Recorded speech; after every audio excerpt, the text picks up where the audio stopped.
Tonight we are reading The Cask of Amontillado, from Edgar Allan Poe, Complete Tales and Poems. The thousand injuries of Fortunato I had borne as I best could, but when he ventured upon insult, I vowed revenge. You, who so well know the nature of my soul, will not suppose, however, that I gave utterance to a threat. At length I would be avenged. This was a point definitely settled, but the very definitiveness with which it was resolved precluded to the idea of risk. I must not only punish, but punish with impunity. A wrong is unredressed when retribution overtakes its redresser.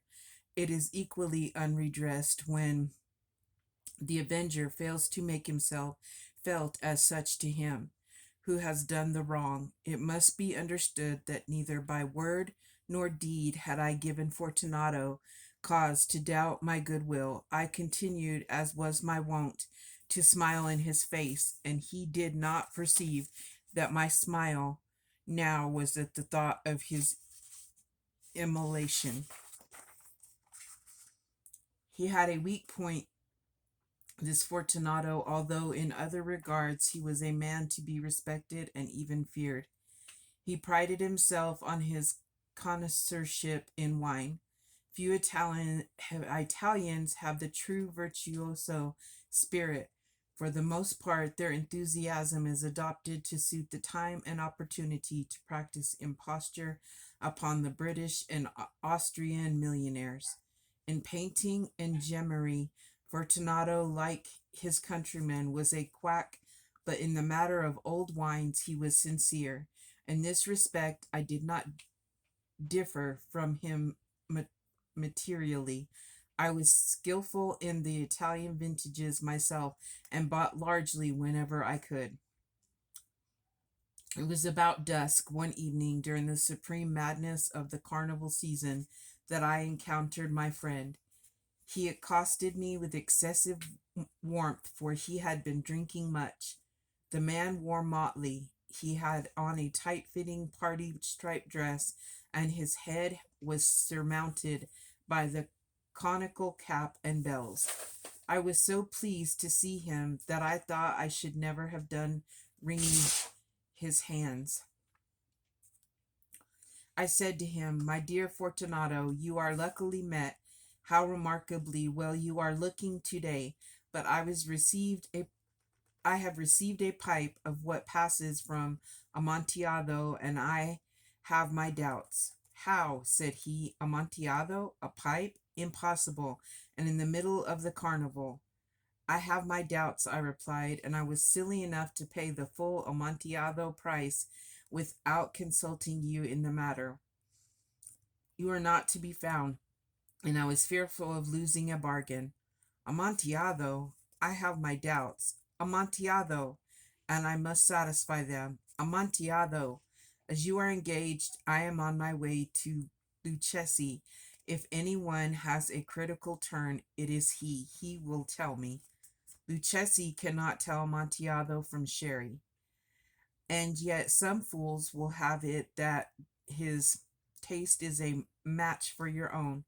Come, let us go." "Whither?" "To your vaults." "My friend, no, I will not impose upon your good nature. I perceive you have an engagement, Lucchesi." "I have no engagement. Come." "My friend, no, it is not the engagement, but the severe cold with which I perceive you are afflicted. The vaults are insufferably damp. They are encrusted with nitre. Let us go, nevertheless. The cold is merely nothing. Amontillado, you have been imposed upon, and as for Lucchesi, he cannot distinguish sherry from Amontillado." Thus speaking, Fortunato possessed himself of my arm. Putting on a mask of black silk and drawing a roquelaire closely about my person, I suffered him to hurry me to my palazzo. There were no attendants at home. They had absconded to make merry in honor of the time.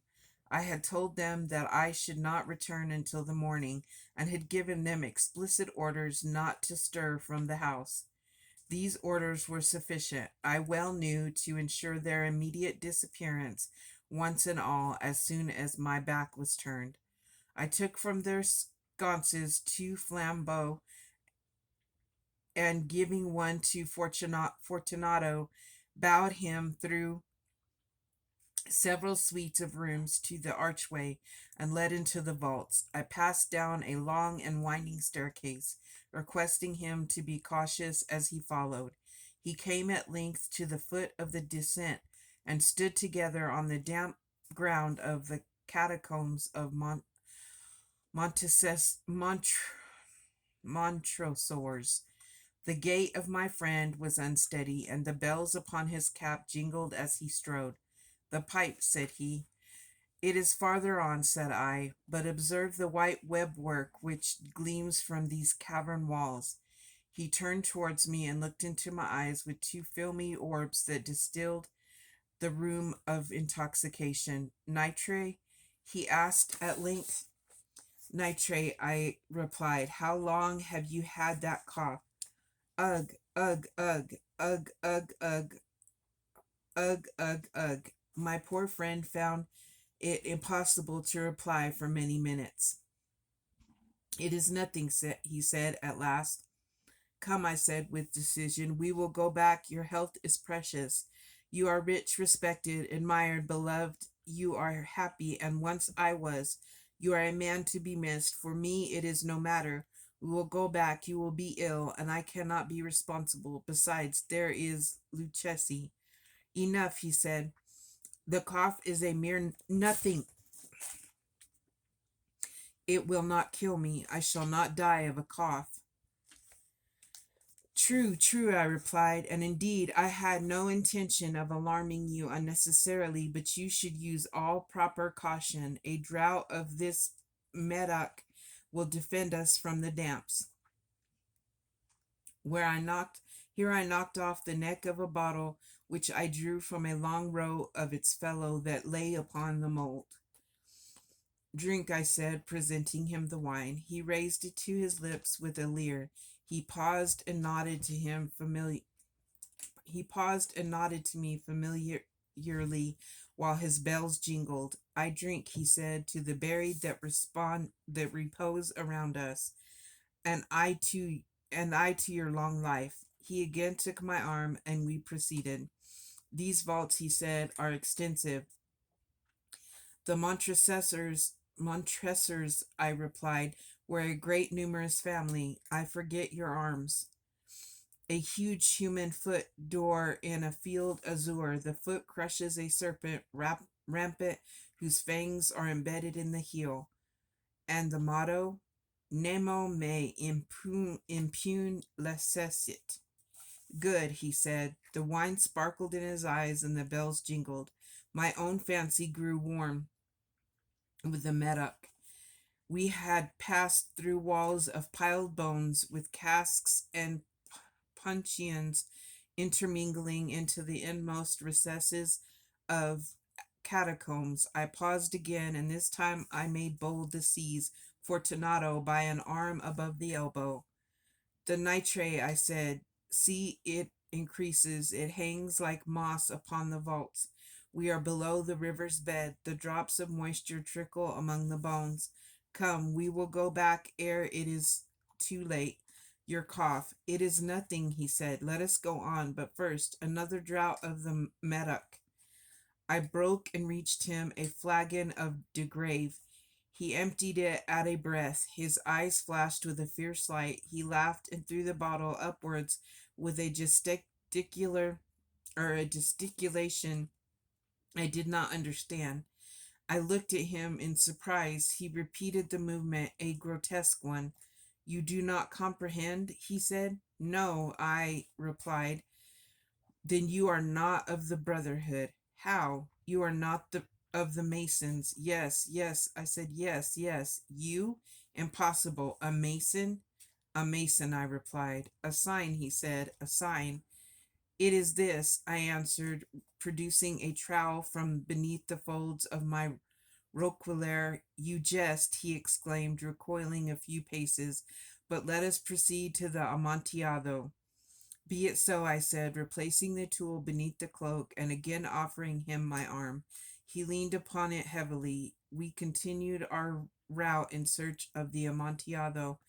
He passed through a range of low arches, descended, passed on, and descending again, arrived at a deep crypt in which the foulness of the air caused our flambeau rather to glow than flame. At the most remote end of the crypt there appeared another less spacious. Its walls had been lined with human remains, piled to the vault overhead in the fashion of the great catacombs of Paris. Three sides of this interior crypt were still ornamented in this manner. From the fourth side, the bones had been thrown down and lay promiscuously upon the earth, forming at one point a mound of some size. Within the wall thus exposed by the displacing of the bones, we perceived a still interior recess in depth about 4 feet, in width 3, in height 6 or 7. It seemed to have been constructed for no especial use within itself, but formed merely the interval between two of the colossal supports of the roof of the catacombs, and was backed by one of their circumscribing walls of solid granite. It was in vain that Fortunato, uplifting his dull torch, endeavored to pry into the depth of the recess. Its termination the feeble light did not enable us to see. Proceed, I said. Herein is the Amontillado. As for Luchesi, he is an ignoramus, interrupted my friend, as he stepped unsteadily forward, while I followed immediately at his heels.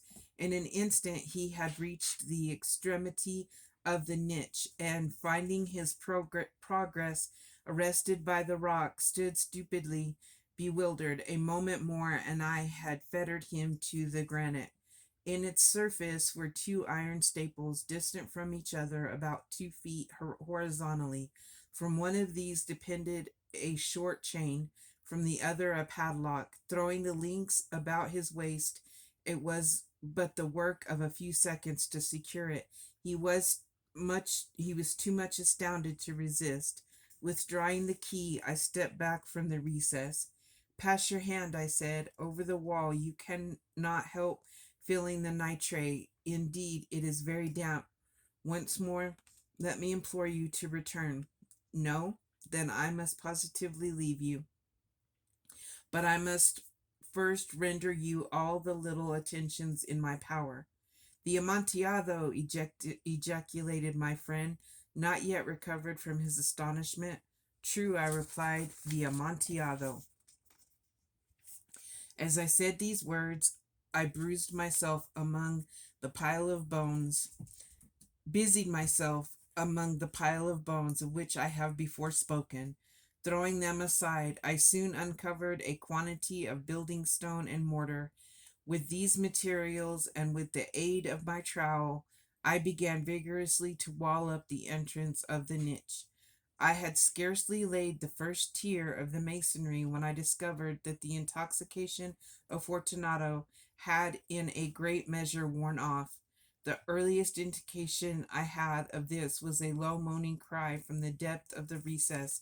It was not the cry of a drunken man. There was then a long and obstinate silence. I laid the second tier, and the third, and the fourth, and then I heard the furious vibrations of the chain. The noise lasted for several minutes, during which, that I might hearken to it with the more satisfaction, I ceased my labors and sat down upon the bones. When at last the clanking subsided, I resumed the trowel and finished without interruption the fifth and sixth and seventh tier.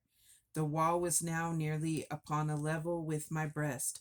I again paused, and holding the flambeau over the mason work, threw a few feeble rays upon the figure within.